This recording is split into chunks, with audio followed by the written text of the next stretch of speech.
last time's class. One of the errata, the most serious one was the problem that Lobnagar pointed out. And the problem was that we written that the anomaly polynomial was n minus 496 times trace r2 to the 6. And Lobnagar's point was that, well, all the gravitational terms of the anomaly polynomial should have an 8 in them. But there were other terms. There was trace r2 squared, trace r2 4, trace r2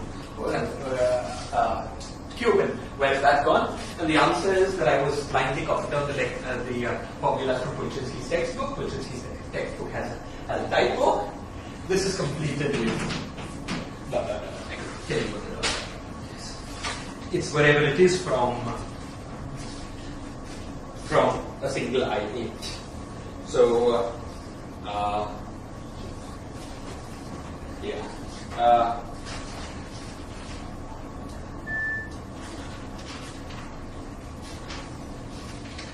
72570. Okay, there are the other terms with relative coefficients that you can figure out from 12 points. Okay. This is the new edition has it correct. Plus 72570 plus trace r2 squared trace r2 to the 4th divided by 52960 plus trace r2 squared cube over 132710. And if you look at your notes or equations 2.11 in Pulchinski, you'll say the same denominators in I8. So all of these numbers come from I8. Okay, so that was the first comment. Okay, so everything else was right as far as I know. Just that there were other terms here, which accounts for this problem. Okay. The second errata I wanted to discuss was to answer another question of Lobnagar's in the previous class. And his question was, if B transforms in this funny way, how does it affect the coupling of B to the string? Okay, this question is harder to answer when it couples to a D string, as in the case of type 1 theory. But in the heterotic theory, B couples to a fundamental string. So one should be able to, and since we understand from worldsheet perturbation theory the coupling of every field to fundamental string, one should be able to see this funny behavior, this funny transformation of B directly from worldsheet analysis. Okay, and I'll indicate roughly afterwards. Okay, now you remember that the heterotic theory has left-moving lambda a's, whether left or right, doesn't matter. These lambda a's that live only on the left, let's say the left moving sector.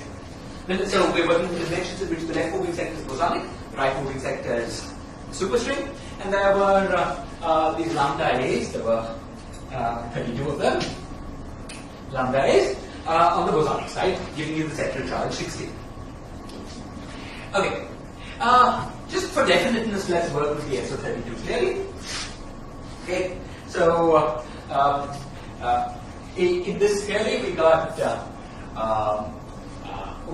our adjoint fields from lambda A, lambda B. Lambda A, lambda B were the fermions. We got our adjoint fields from this on the left, and del mu x or sine mu dimensions to use on them, right? Those gave us the gauge fields, which were the adjoint of SO32. Okay, so you see, this A index here, and you see this has been more calculations with the heterotic string, but it's intuitively clear that this A index is an index in the vector of SO32. Because anti-symmetrizing it gives you the adjoint. Okay? So it's intuitively clear that these fermions here are in the internal indices should transform under SO32 representations. Okay, so now let's try to write down the action for the string in a background that has a non-trivial A. This A field is the A field of S of the region. Okay? At some point when we start studying sigma models, we should have done that long ago, but at some point I'll give you a systematic presentation of this. But at this point we won't aim for that systematicity. Just we'll guess it. Okay? So the guess is sort of very clear. You see, what we want is the A should couple covariantly to lambda. You know, so derivative should be replaced by covariant derivatives. So we want the derivative of this lambda to be such that it is invariant under H solution. So how do we achieve that? Okay, that's achieved very simply. It's achieved by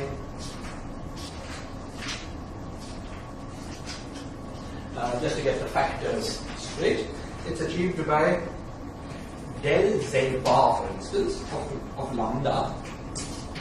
This is in the free action we would have written lambda a del z bar lambda a.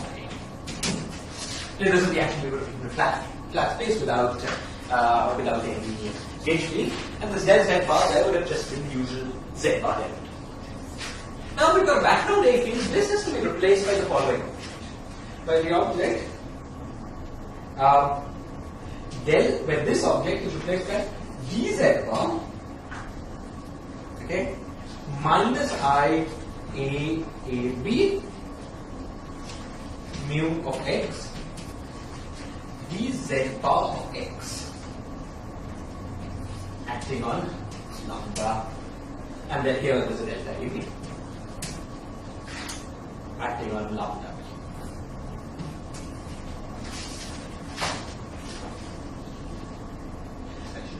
Notation, something this should be up, some down here.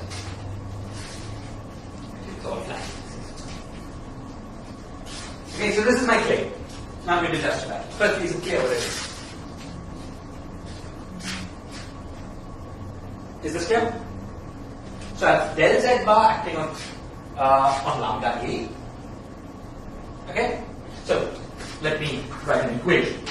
I'm saying dz bar of lambda, the whole thing A, is equal to del z bar delta AB minus I A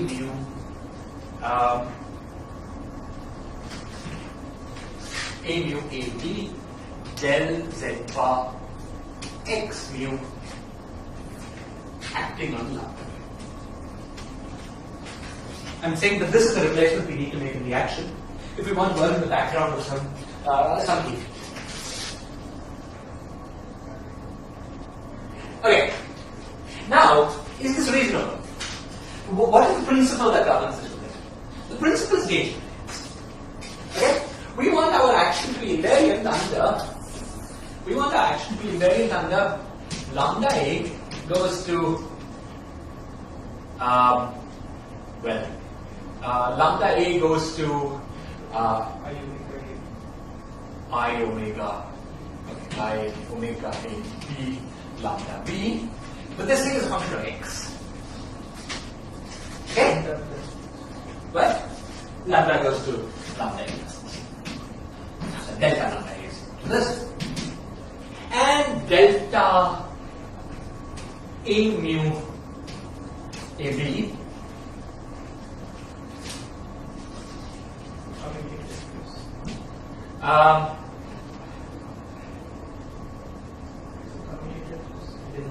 Right, is equal to, and some plus minus i's which we fix soon. I del mu omega A B plus with some signs that we fix as we go along. Omega commutator A regarded as commutator as a matrix commutator. Okay, is A B in this case participate in this commutator. Okay. Now now you see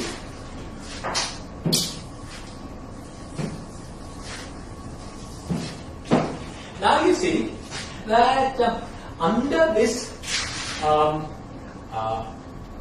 this derivative we have invariance under this gauge transformation. What is the point? The point point is that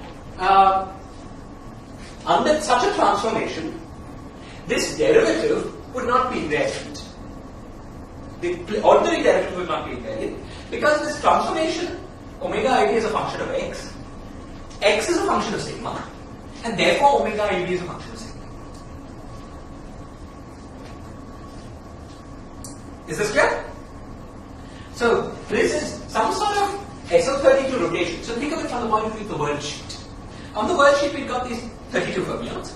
We're performing an SO32 rotation, but one that depends on where you are on the world sheet coordinates. Why does it depend on where you are on the world sheet coordinates? It depends on where you are on the world sheet coordinates. Because this omega AB depends on x, and x depends on where you are on the world sheet coordinates. Okay? So, this ordinary derivative under such a transformation changes. Okay? But it changes in precisely the way that is cancelled by this shift in A, if you plug it in here, and this del z bar of x mu comes about because the change as a function of omega is the variation of A mu. I mean, it's the variation of this omega because of the variation in x. You understand what I mean? This is like effectively like a gauge transformation parameter is making this SO32 global on the world sheet. Local on the world sheet. But the local transformation, its variation involves a derivative of x. Because if x was not varying on the world sheet, this transformation would truly be global. Is this clear? Now it's a matter of just algebra to check that under such combined transformation with the right signs, this thing genuinely is invariant. Okay, I'm going to leave that algebra. Okay, so it's basically the same algebra that allows you to check that a covariant derivative is not is covariant. You don't want this to be invariant. You want to transform by rotation, by the omega rotation, and that will be cancelled by the omega rotation of the element. So we've got lambda A del z bar lambda A. So this whole thing will transform covariantly, will transform by being rotated, and then that will be cancelled by the rotation of the other. And this is the usual story. Okay? So this kind of covariant derivative will often appear on the worksheet of the string.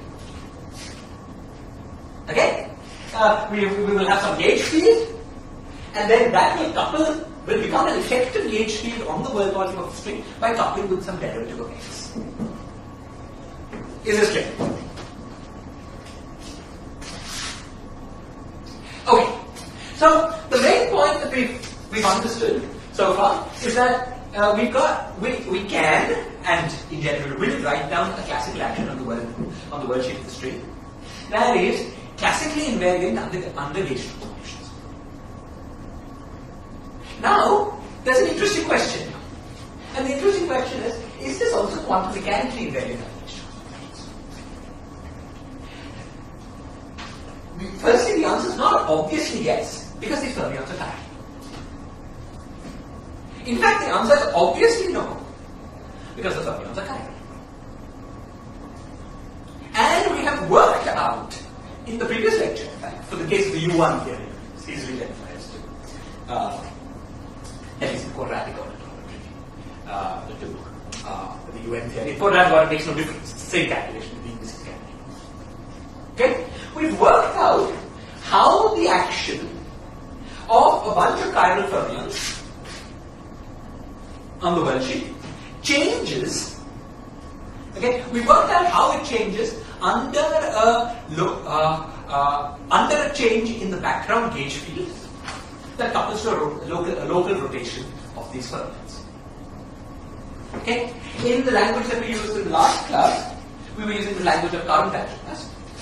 Okay? We were saying, suppose there was a current that had the form. Okay, last class we had just Jz, that was J0. It was like some number, z squared. Okay? But this language is appropriate to what we have here, because remember what our Jz was. In our situation, the Jz's are the SO32 computations. So they're lambda A from Z, then lambda B of Z, acting on lambda C of 0, lambda B of 0.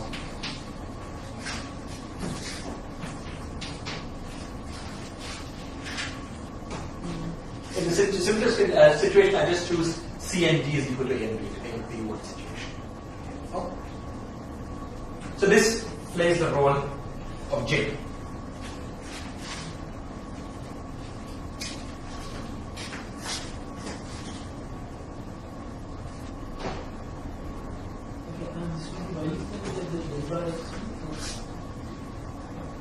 What? We are taking the current which couples to the AMU. We are taking the current that couples to the yes. If it comes to AMU, then we will have a del bar X. Del bar X, that's on the right hand side. So the full 12 vertex operator is this thing for the left movers times del bar X for the right movers.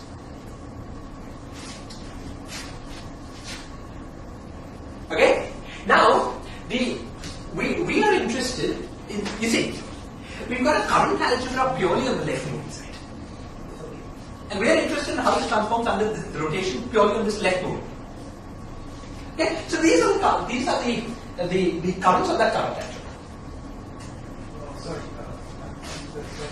In the covariant derivative, there is this del z, right? Yes. So won't that be, I mean, if you view it as mu JD, won't that del z be there? You see, what we're asking is the following. On the left moving side, we've got a current algebra. On the left moving side of the worksheet, we have a current algebra. And this current algebra is an SO32 current algebra. And we're performing rotations in that SO32. The question we're asking is, are those rotations anomalous or not? Okay, in the last class we learned how to answer that question. Purely in terms of the operator product expansion of the currents that appear in that current algebra. Okay, so what happens on the right? I mean, it's true that when you promote it to a gauge field in space-time, there's also this del mu x, and we'll see that the role of the del mu x in just a moment. Okay, but from the point of view of the rotations, just on the lambdas, the del mu x plays no role. I mean, it's part of the parallel of the rotation. You see, the rotation will happen with, the effective gauge field that couples to the lambdas is A mu times del z bar of x. The effective worldsheet gauge field. You see, because this is just a covariant derivative from the worldsheet, where this object, that whole thing, A mu times del z by x mu, being thought of as the worldsheet gauge field. It's just a pullback. And we understood the question last time of how the action depends, how the action is a function of the worldsheet gauge field. Okay, so this del z bar x will play a role, but only in giving you the parameter of the world, in determining what the worldsheet gauge field is. Not at this stage. Is this clear? Okay?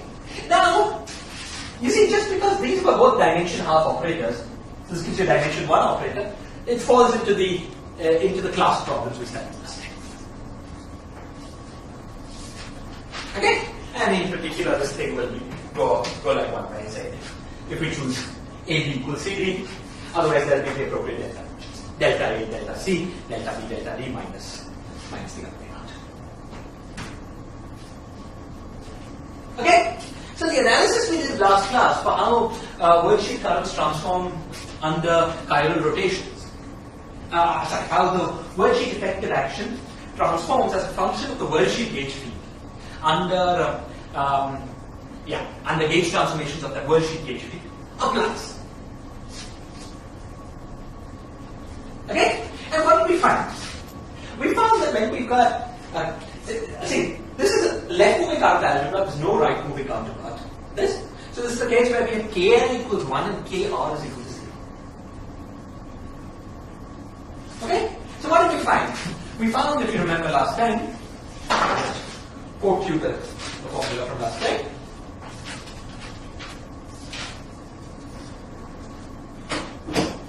that delta z of A, I'm not keeping track of factors, is proportional to KL times integral d to z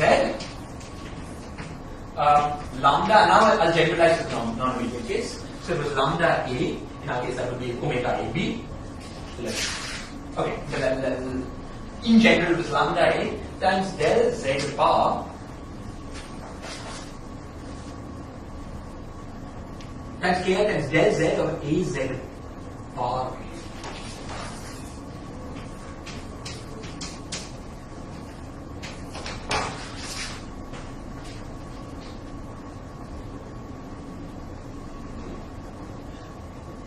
Is this clear? Now, in our situation, this A is replaced by AB, because those are the parameters.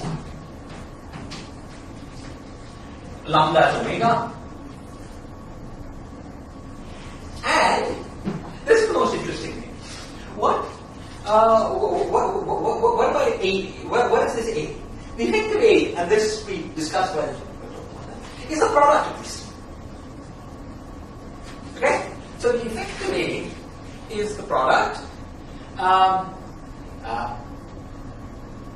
del z of omega AEB times del z bar mu times del z bar.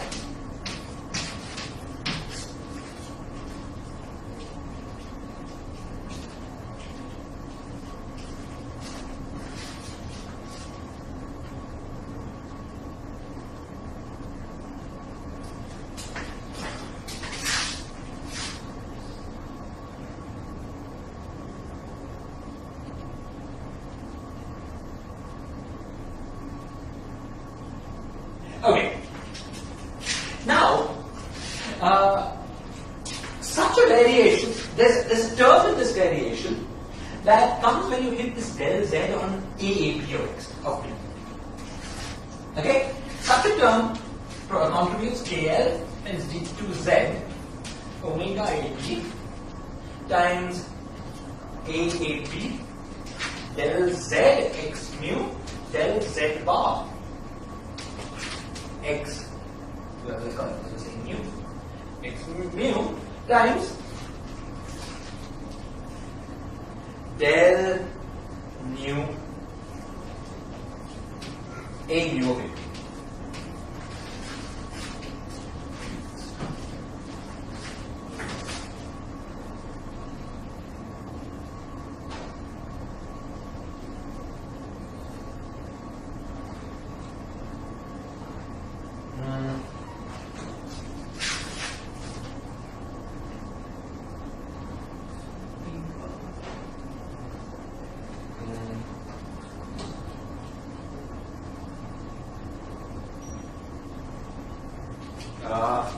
Sorry, this del z should have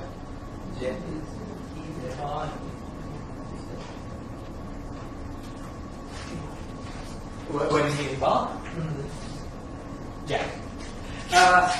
So that's del z of A mu, and then we get a del z of x mu and a del mu of x mu. Fine. Okay. Now, let's look at a term in this that occurs when there's a path that's proportional to the symmetric piece of this and a path that's proportional to the antisymmetric piece of it. Okay? I will explain to you in a bit that the path that's proportional to the antisymmetric piece here can be cancelled by locally counted. That the path that's proportional to the symmetric piece can be cancelled by locally counted.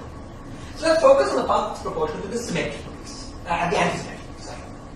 Okay? Then you just replace this by A. Okay?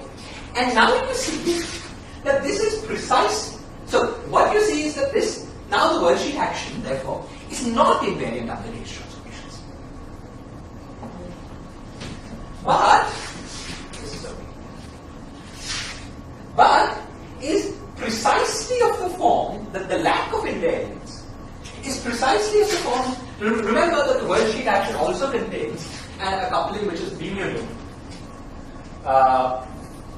B mu nu del x mu del bar x.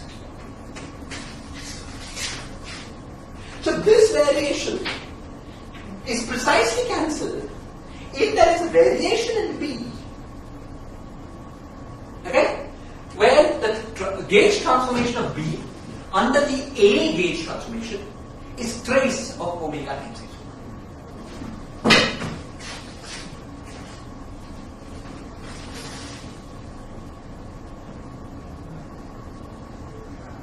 Do you see?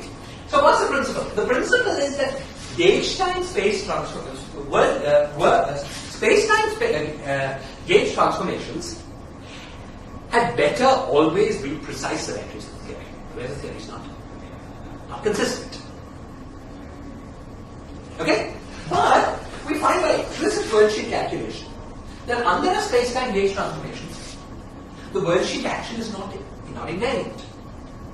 That would be an inconsistency of the theory, if not cancelled by something else. There's only at first sight it looks like it's an inconsistency until you realize that the form of the variation can be precisely observed into a variation of another coupling of string theory, namely the B-nu field under these transformations. And the form of the B-nu gauge transformation has to be a response delta B is equal to the trace of lambda times x. This is precisely the gauge transformation property that we had to assign the B-nu field, that we did assign the B-nu field in gauge supergravity.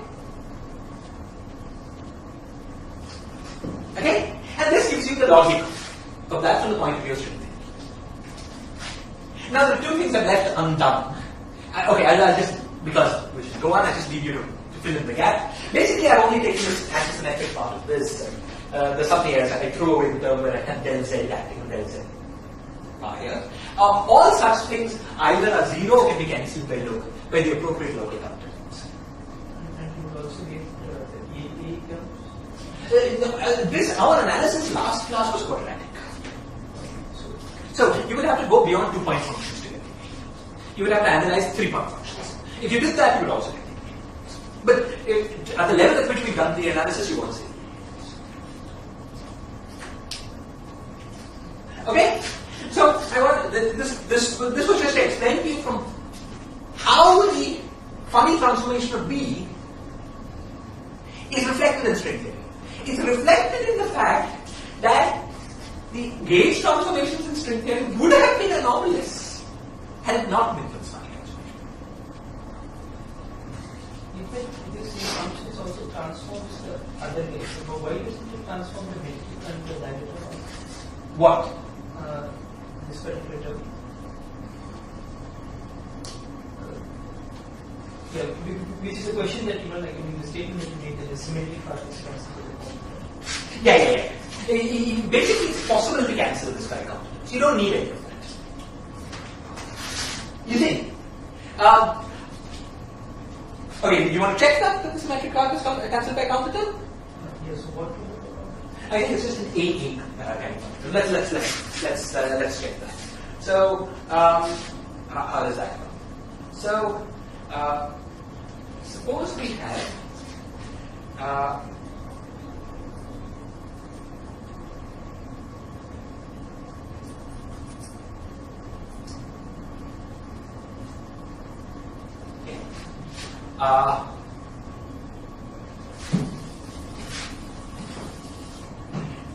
I'll take it.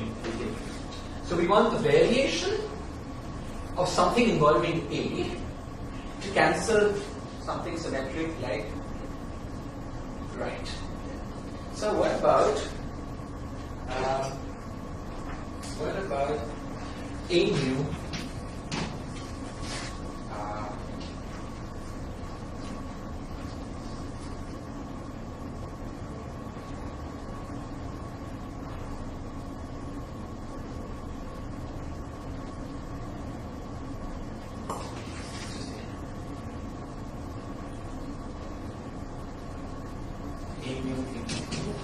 sorry, give me. It's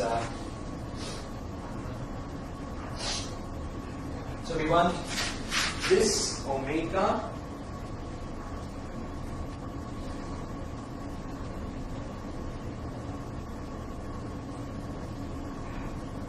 need an X already in the game. Okay, it has to be something like A more X. We need some derivative.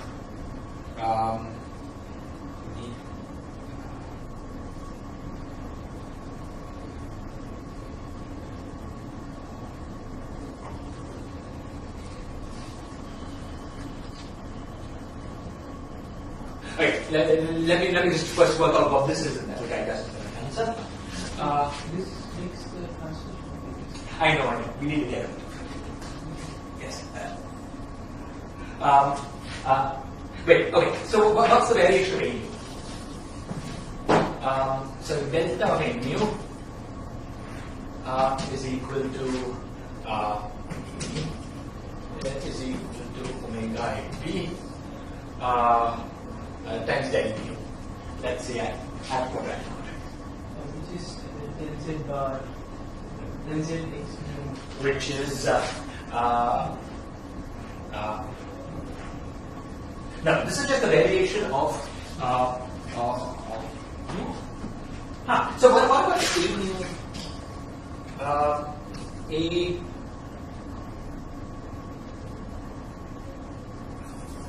I'm sorry.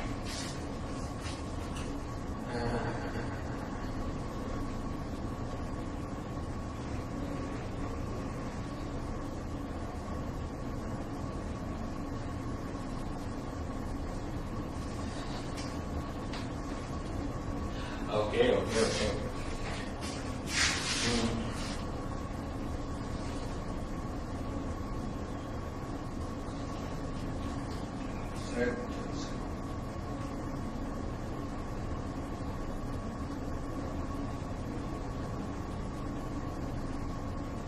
Okay, let's do this after the class. There is a local counter term. I figured it out last night, but I can't remember it.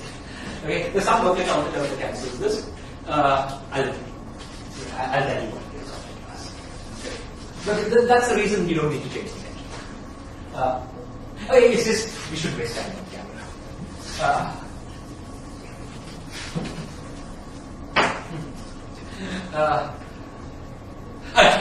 If it comes to me in the middle of the class. Okay, so that's the reason. Are you satisfied with the reason for that? So this tells us that the B is transform its state, right? Yeah, and that's necessary. That it's not a problem with coupling to string theory. It's a necessary part of string theory. So there's a similar argument you think for the Lorentz transform? It's exactly the same argument. Okay, you just have to look at the Lorentz generators. Right. So, once again, the coupling would be, once again, the coupling would have to be, now you'd have to look at the spin connection. There would be a spin connection appearing there with an LZX. Exactly the same argument would go through and give you this transformation under Crookes. In fact, we would also fix the relative coefficient of that trace and square term. Okay. Wait, give me just 1 second more. It's unsatisfying when you find your thumb. Just a minute. Okay. What was it? What was it? There's omega A B. And sorry, what was the variation we want to cancel? Del z x mu, del z bar x mu, and then mu A mu. Right, the symmetric part.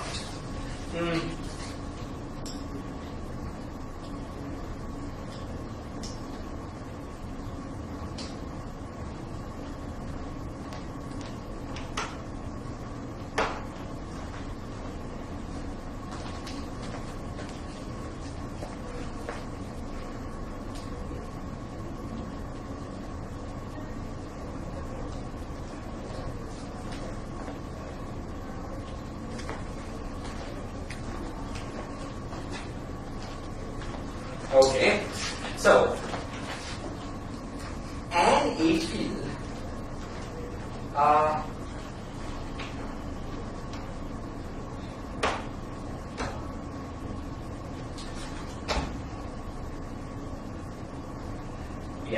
Okay, so we should look at it from the point of view. We should look at it from the point of view of the worldsheet. Right? Yeah. Yeah. So you see, suppose we just look at the effective worldsheet gauge. Okay, the effective worldsheet gauge field was del z, that's Az is equal to del z x mu a mu, and the effective worldsheet gauge field Az bar, okay, was equal to del z bar x mu a mu. Now let's look at Az. This is an effective worldsheet now. Okay? So that is del z x mu, del z bar x mu times a mu. Okay?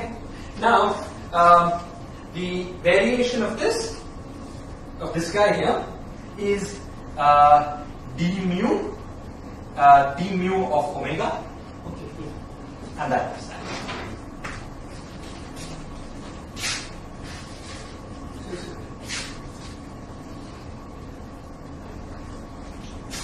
Okay, so it's the same counter term. If you remember in our analysis last class, we used the counter term to cancel things which with KL is equal to KL equals KR. And it's that same counter term that works here from the point of view. So you see the gauge field at the mark. Well, as a counter term. Okay, but It doesn't really. It's there to get rid of this anomalous term. You know, these counter terms are, if you just define everything in a gauge invariant way, to the extent that you can, that will automatically incorporate this. You see, it's to get rid of the pattern. Okay, great. Okay, that's it for now. This was meant to be a 5-minute throwaway remark. I'm sorry, it's taken very long. Any other questions or comments? Before we proceed?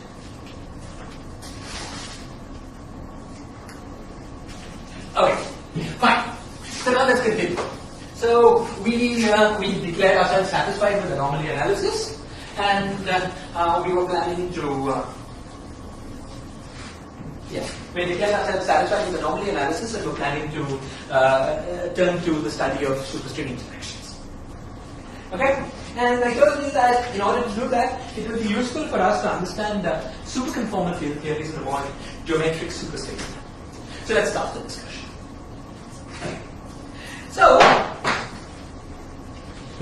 superspace and general high-dimensional theories can be, especially if there are something like 10-dimensional theories, can be rather ugly. Okay? But superspace and 2-dimensional theories is very beautiful. Especially the simple n equals 1, 1 superspace is very beautiful. And I wanted to give you an introduction. So consider a manifold that is a function of z bar, theta and theta bar. These are our coordinates around it, which will, this manifold will do a sheet string everything that we do. Okay. Now, z and z bar are usual complex coordinates, and theta bar anti-commuting coordinates that are independent of each other. Okay? You can, for some purposes, you might want to think of them as complex conjugates, but we'll never use them. Theta and theta bar are just two different coordinates. Okay. Now, I'm going to define two interesting fermionic derivatives in this case. The first one is q theta, which is del theta minus theta times del z. This will turn out to be the generator. This will turn out to be the generator of supersymmetries. And then the second thing that I will define is d theta, which is del theta plus q plus theta. Now, d theta is not the generator of any supersymmetry, of any symmetry in our space. Its importance lies in the fact that it commutes with symmetry. Okay? Anti-commutes. So let's check the anti-commutation relations between these various matrices. So first let's look at q theta squared. Q theta, q theta. This object is del theta minus theta del z. And let's square it. So we get del theta minus theta del z. Okay. Now del theta squared is 0. Because del theta means remove a theta. And del theta by definition acts on a constant to give you 0. So initially you had only 0 or 1 thetas. You have 0 theta, del theta squared is 0. You have 1 theta, it's 0 because remove 1 del theta. Gone. So that's 0, and theta squared is 0. So what remains is del theta acting on this guy. So we get minus del z from this. Okay? And then this del theta goes through the theta. Okay? So we get plus theta del theta del z. Okay? And then we got this guy, which is minus theta del z del theta. Now del z and del theta come into theta. So these two guys cancel. So we find that q theta squared is equal to del z.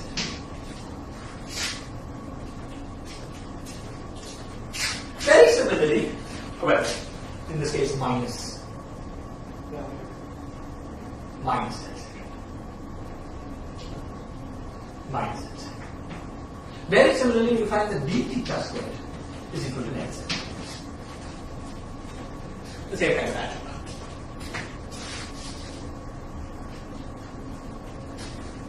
However, the anti-commutator of q theta with d theta, so q theta d theta plus d theta q theta, this is just C. This works because you get two terms. You get two terms of this sort, which with opposite sign, which cancel. I'll ask you to check it. Put 1 plus here, and then do the same algebra with reverse order, and you can see. Okay? So that's the main importance of this d theta operator. This d theta operator in superspace commutes with supersymmetry. Now, why is it important that it commutes with supersymmetry? It's important that it commutes with supersymmetry because if you take d theta and act on some operator that transforms in some reasonable way under supersymmetry, that combination d theta and it also transforms in the same reasonable way under supersymmetry. So using d theta you can build supersymmetric Lagrangians to study supersymmetric theories. Okay. So this d theta is a very important object in the game. It's the object, it's the derivative that always appears in supersymmetry. Now, we're interested not just in supersymmetric theories, we're interested in superconformal theories. Okay. Now, conformal invariance and geometric representation as the set of all maps, from z bar to z bar, that left dz, the map dz up to itself, up to some factor. Okay? The supersymmetric derivative that will play the same role as dz, because it will appear in the ground, is d theta. In fact, it squares dz. So we're going to define superconformal transformations as maps such that d theta maps to something that exists. Okay?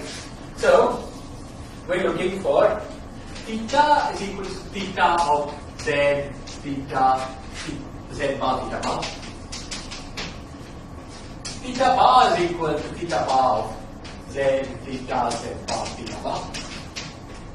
Z is equal to z of z theta bar theta bar. And z bar is equal, so let me call these primes. Z bar prime of z theta z bar theta bar. We're looking for the most general such coordinate change that maps d theta to a multiple of itself. So how do we find such things? Well, let's see how d theta transforms. So d theta transforms as follows. It transforms according to the chain, as you can easily identify. Okay, so it transforms as d theta prime by d theta prime d theta prime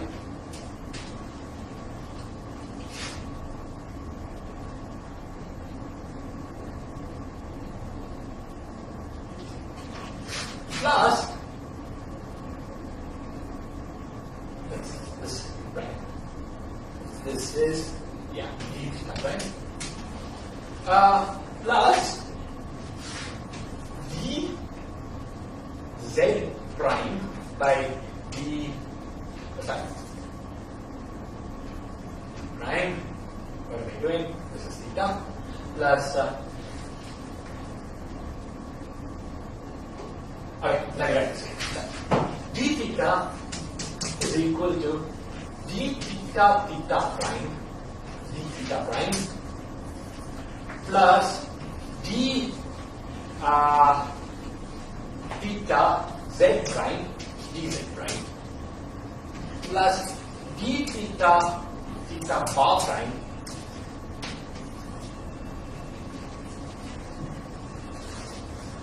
d theta bar prime plus d theta z bar prime d, this is just ordinary d. Okay. In order to verify this transformation rule, you just use the definition of what d is and transform each term in that definition by the chain. Okay, I'll just check that out, right.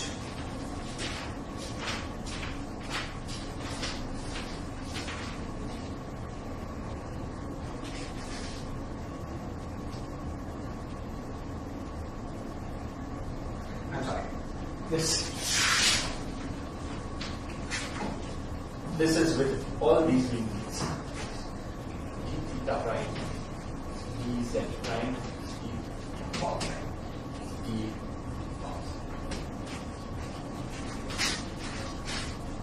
bar. Okay, are you willing to accept this? Shall we go through a check of this formula? Anyone significantly uncomfortable with it? We'll quickly check.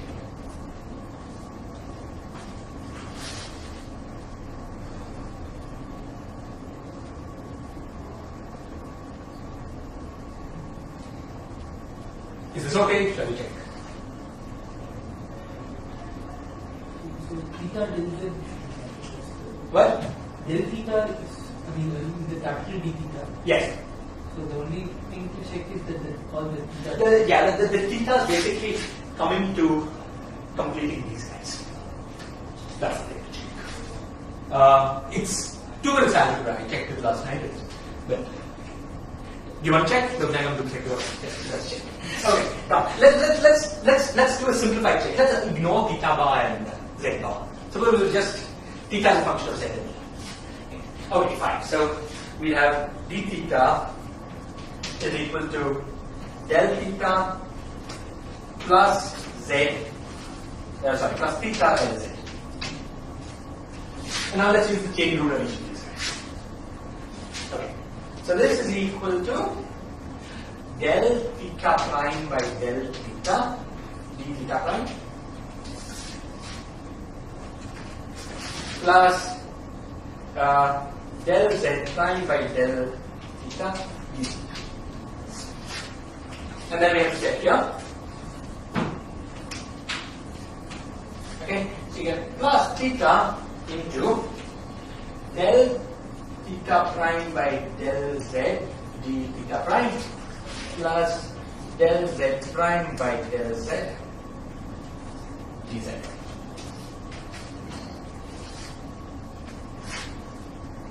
Now combine this term with this term.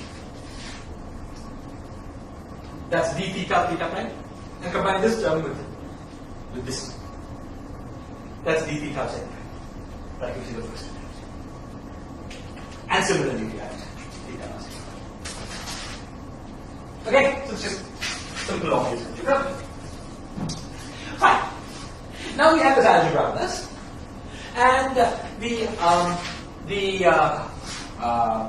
the thing that we want to check, we want to look at, we want to find the condition for transformations such that this object is a multiple only of del theta prime.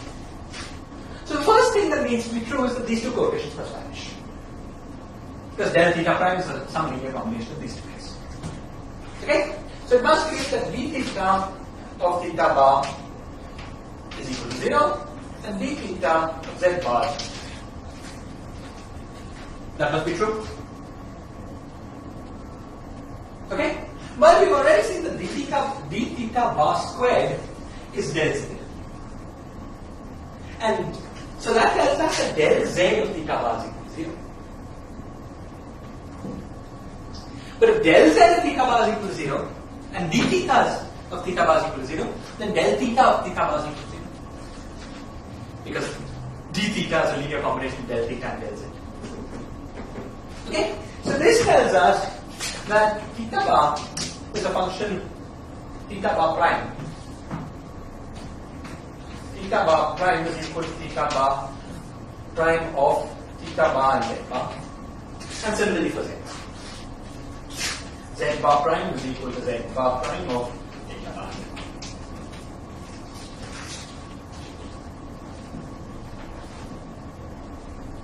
And of course the same things for the whole of it. Okay? So the first thing that we see is that if this condition is to be satisfied, left movers and right movers separate, as usual. So we can ignore theta bar and z bar. Okay? So we just make everything holomorphic and here is fine. We still have to satisfy this condition. In order to satisfy this condition, how do we proceed? Well, so let's say that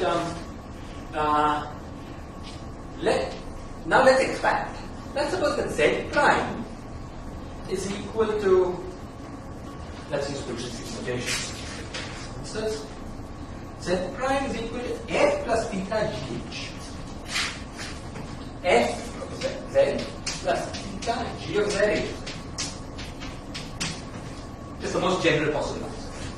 So z prime and theta prime, we can use Wilson's notation. Oh, well, at this stage of the question, this is some q. And theta prime is equal to g plus theta h.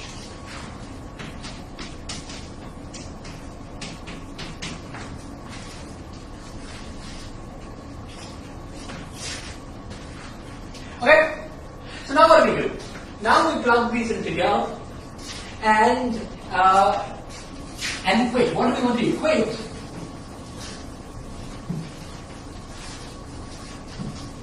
Well, we want to equate that these two coefficients should appear in the combination that makes them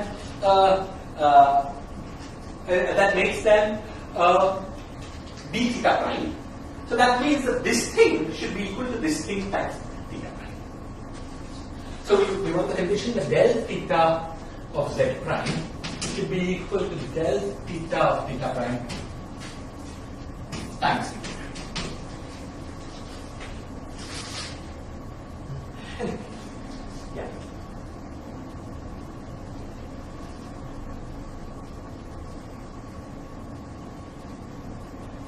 Right.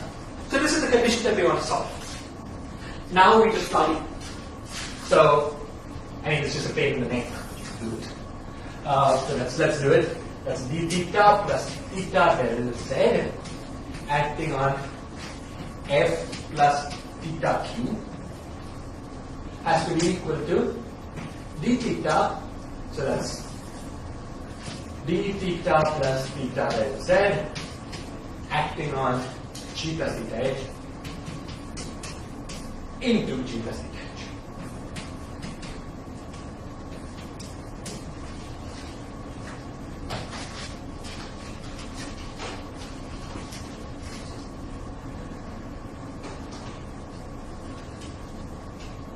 Okay, so now this is effectively two equations because that's the coefficient of the constant, that is the coefficient of the theta.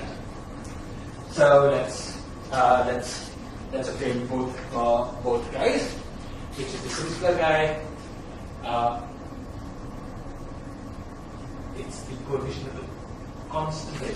Oh yes, let's first obtain the guy with the coefficient of the constant. Coefficient of the constant is this, so that's Q.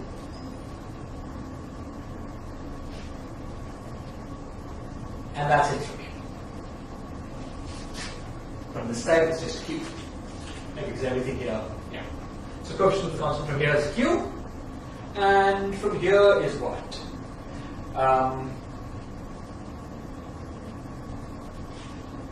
D theta acts on either this and then multiplies G, or yeah, okay, sorry. This thing acts on here. So D theta acts on H and then multiplies G. Is equal to H. Okay, so equation coefficient of the constants gives us Q is equal to Hg. So I'll just replace Q here by H.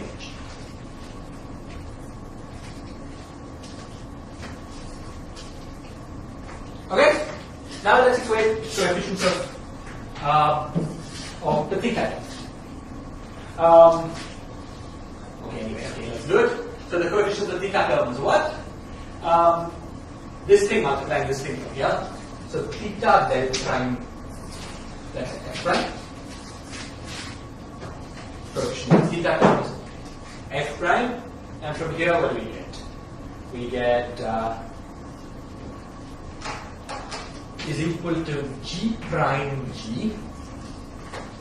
That's this one is this. And where else we get theta from? We get theta from this multiplying this, getting this plus h.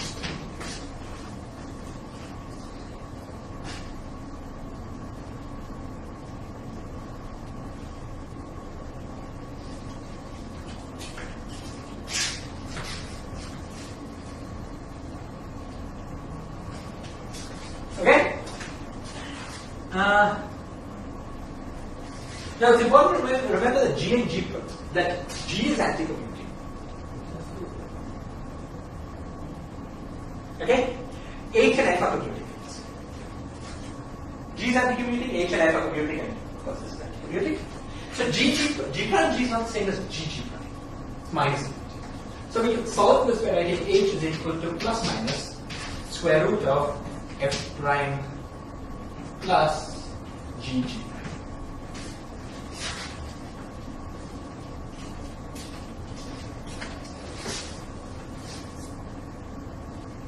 Okay? So, this with the condition H is equal to plus minus square root of F prime plus G prime gives you the most general solution formula. Okay? And it's parameterized by two analytic functions. The two analytic functions being F and G. Okay. The first function is a bosonic function. The second function is a fermionic function. Roughly speaking, the first function is the reparametrization of Z. The second function is the reparametrization of theta. Is this clear?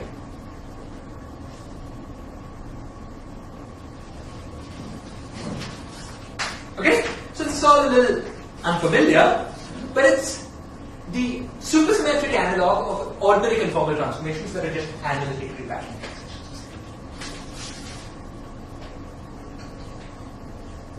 Okay, now we've worked out the full finite form of these reparameterizations, but we will actually be more interested in what we do in infinitesimal transformations, and they're also very similar.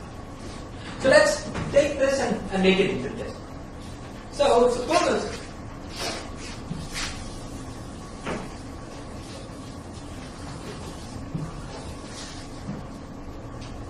f of z is equal to z plus delta z, and g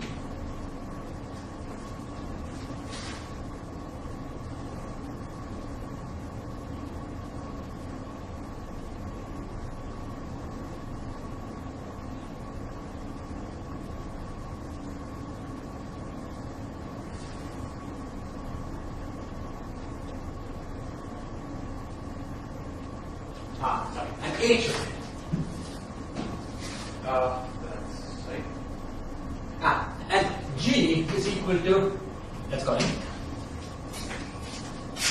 You see, when F is Z and G is 0, H is 1. So let's fix that. Okay? And that gives you the identity transformation. Theta prime is theta. And Z prime is Z. Okay? So the shift in theta is an infinitesimal value for this function G. Okay, and let's call that infinitesimal value theta. But just give some unknown reason, we put lots of i's in this transformation. I find it just confusing and unnecessary. Okay. I mean, throw that back to someone else's conventions. So now let's work out those transformations. So what do we get for Z prime? So well, first let's work out what H is. We work linear order in beta and delta Z. So H is what? H is equal to square root of 1 plus delta Z prime plus GG prime. G is of first order by itself, so GG prime is here. Okay, so H goes to 1 plus delta Z prime by itself. The linear order. Now let's work out the change in so delta Z. So Z prime is equal to Z plus delta Z plus 0 here. Because plus the term that comes from 1 in H times the term in G, which is theta. So plus theta. And theta prime is equal to what? Well, we get theta from G, and from here we get theta times delta Z prime.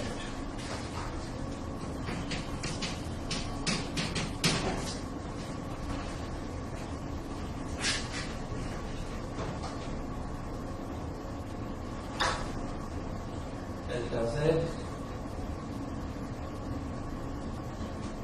Yeah. Now my theta.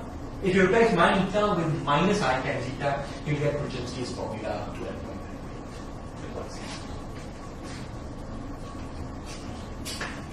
Okay, so this is a form of infinitesimal superconformal transformations.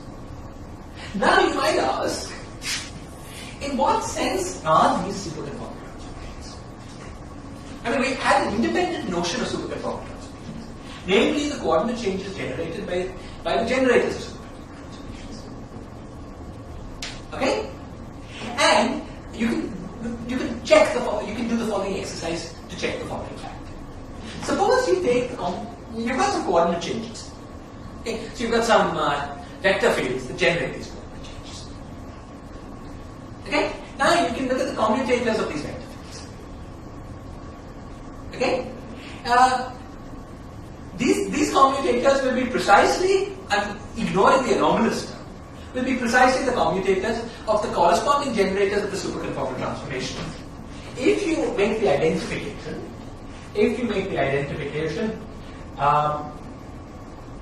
of this eta with eta that appears inside eta times Tn as the generator of superconformal transformations, and this delta Z as the thing that appears inside delta Z times T with 2 pi in the and i's and so on. Okay? So again, such a coordinate transformation is generated by these objects. What do I mean by that claim?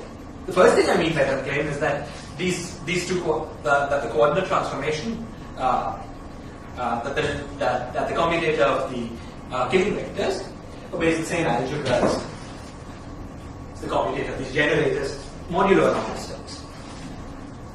Okay? Then the second thing I mean by that claim is that the action of these objects on conformal primaries, on a conformal primary of weight 0, will be precisely given by by this coordinate transformation. We'll see how the generators to conformal primaries are. This is how fields transform under superconformal transformations, provided they don't also have some weighting.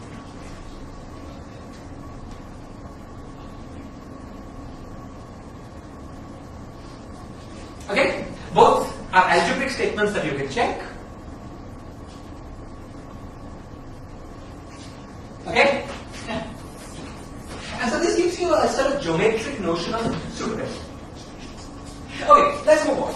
We're interested in. Okay, so I'm going to ask you to check these algebraic statements and therefore believe, once you check them, that this is the generator of this coordinate. You know, the sum of these two is the generator of that coordinate change with some plus minus signs on them. Is this clear? Now let's move on. Now, the next thing we had was in our study of superconformal algebra was the notion of superconformal primary. Okay, I'm going to give you the geometric version of that notion. The geometric version of that notion is sort of interesting. Phi is a superconformal primary. So phi is the superfield phi is a superconformal primary. A part of superconformal transformations, it goes to del theta. Okay, now under transformations generated by just the supersymmetric, it goes to del theta of eta to the power 2h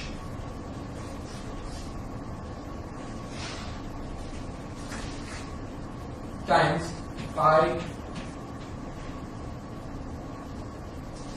Oh wait. No, I'll give you the finite version for giving you the infinitesimal.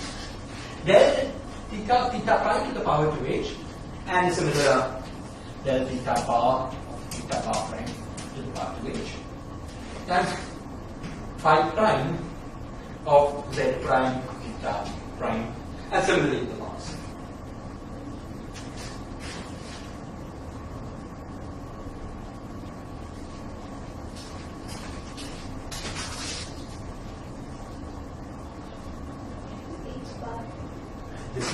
Thank you. Okay, this is in direct analogy to our definition of a primary under the conformal. Remember our definition of a primary operator with the same kind of relationship with theta prime replaced by del z and z prime, 2h replaced by h, but otherwise completely. Okay? So this is a geometric notion of a primary. Under geometric superconformal transformations, this is how it transforms. Okay? Now,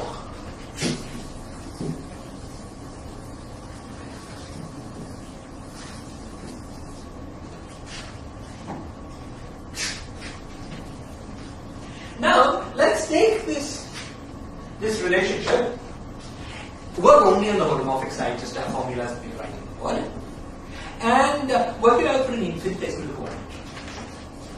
Okay? So suppose delta theta is infinity.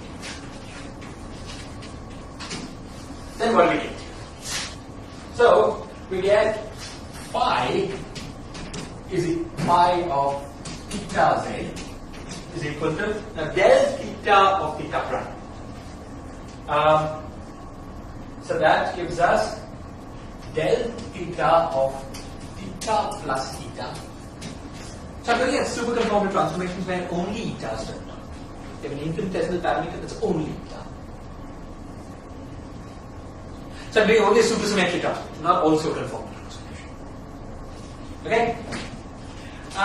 To the power of h times phi prime of theta plus z plus theta eta and theta plus eta.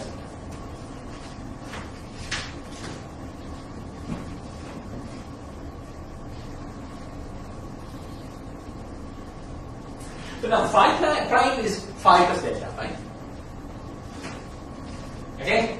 And so work to first order, so we get phi of theta eta is equal to 1 plus oh,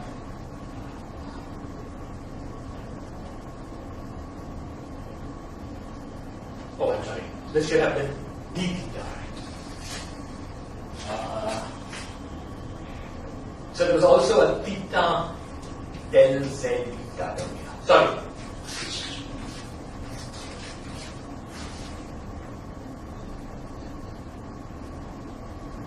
Eta is a function of z. So del theta and eta is 0. But dz on theta is not 0. So into phi plus, now there are two changes. There's delta phi, and then there's a change that is just plus del z phi times theta eta plus eta del theta.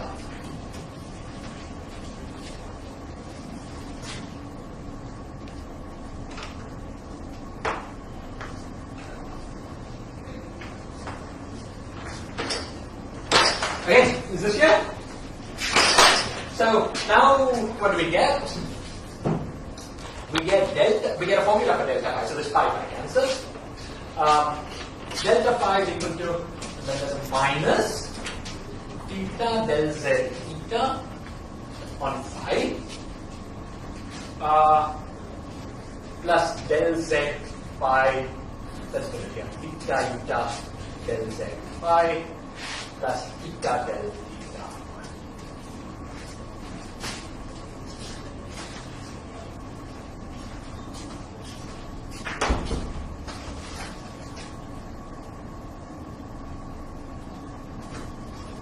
Is this here?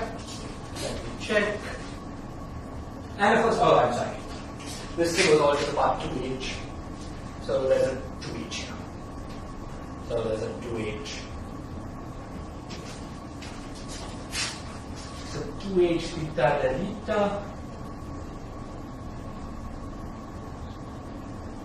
Phi plus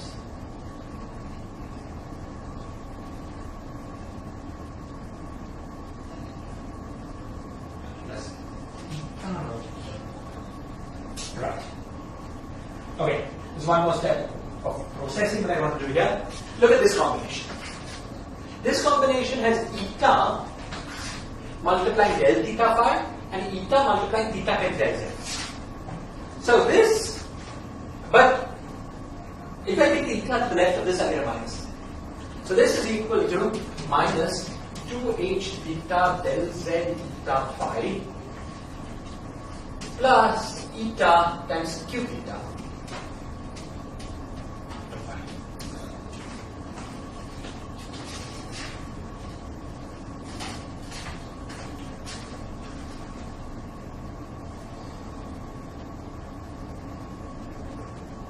Okay? Remember, phi is a superfield. So the transformation of a superfield superconformal triangle under an infinitesimal coordinate, under an infinitesimal supersymmetric transformation labeled by eta is given by this formula. Eta multiplies q theta, the sort of generator of supersymmetry generator, acting on phi. And then in addition you have the inhomogeneous part, the 2h theta del z theta. Okay. Now,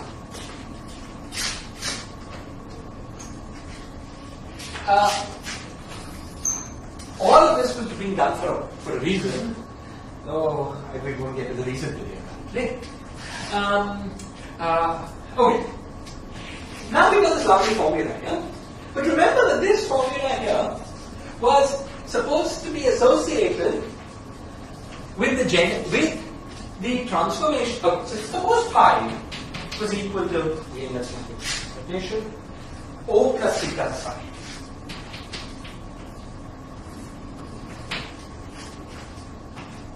Suppose phi was equal to O plus theta psi. Okay? Now, suppose I take O and psi are equal fields or ordinary? O and psi are now ordinary fields.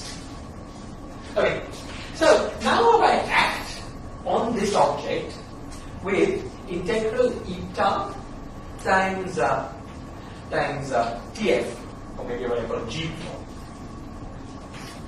on phi.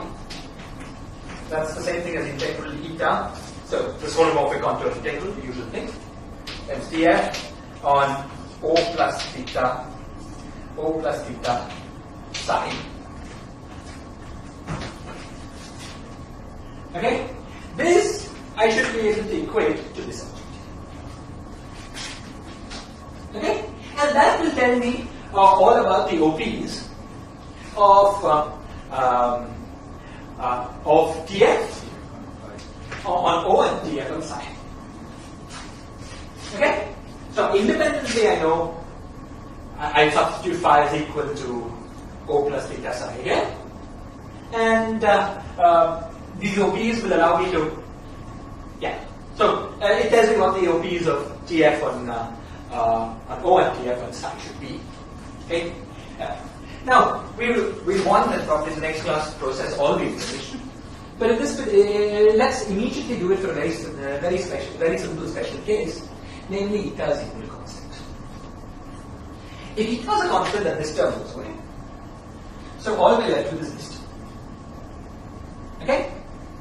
Now, let's look at the variation of the scalar part.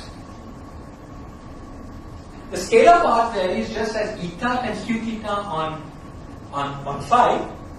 The scalar part is the part that's independent of theta. Q theta includes a d theta, which acts in psi. So the variation here is delta O is equal to minus psi, minus eta psi. So under constant theta, delta O is equal to minus eta psi for this one.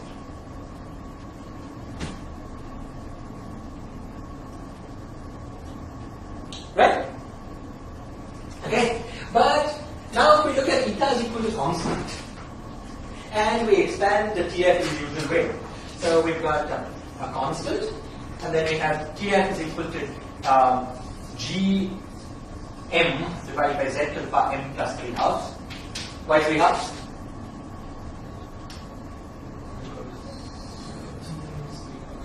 Because the weight of Tf is 3 halves. Okay?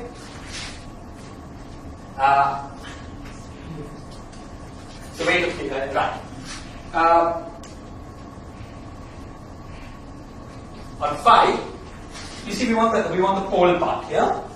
But the pole part comes only when n is equal to minus half to make this 1%. Okay? So that gives you the formula that G minus half on O is equal to minus.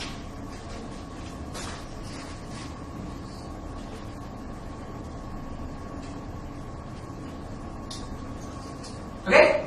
Now we can, this is just one piece of an infinite amount of data that you get by equating this object and this expression, and we'll analyze all that in the next class, just completeness. But actually for the purposes of superstring perturbation theory, the whole reason I went through this lecture was to understand this statement. Okay? That G minus half acting on this, the scalar part, or the first part, it doesn't matter whether it's scalar. On the theta equals 0 component of the superfield, gives you the theta component of the superfield. Okay? This is the thing that I wanted to explain to you, because we'll be using this statement many times. Okay. I think we should probably stop here since the talk starts at 2 minutes. We should probably stop here since the talk starts at 2 minutes. In the next class, we'll use the statement to continue the I'm sorry about the heavy algebra in this class. I toyed with the idea of telling you it can be shown that. But the formulas are sufficiently unintuitive that I didn't think Leonardo would be convinced. so, right?